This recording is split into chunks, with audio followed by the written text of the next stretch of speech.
Екінші жаттығу орны Ақмол ауылында орналасқан. Целиноград коммуналдық қызметі қазандық жабдығының жарылуы нәтижесінде өртті сөндіру, жәбірленушіні эвакуациялау және ауруханаға жатқызу, қазандық жабдығын қалпына келтіру бойынша жұмыстары жүргізілуде.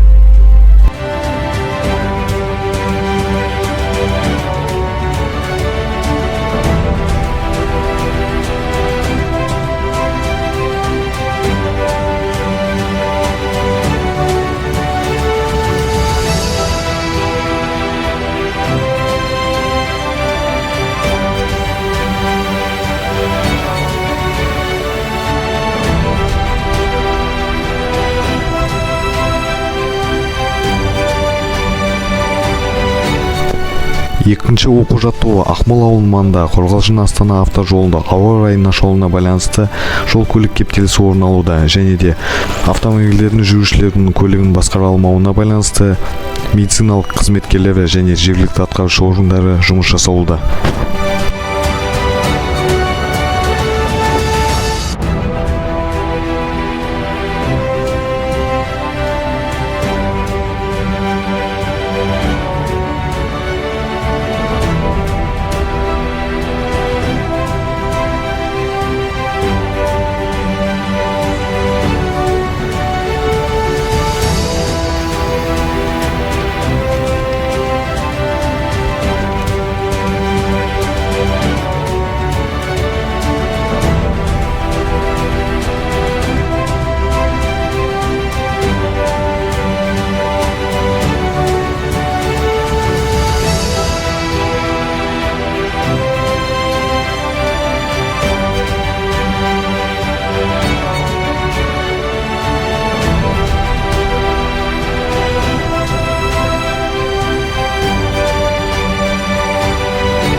Үшінші оқу-жаттығу Брайлдызавин ауылының маңында қатты жауын-шашынның салдарынан және ауа райының нашарлауына байланысты темір жол төсемінің мұздануы салдарынан жолаушылар вагонының жиыны орын алуда.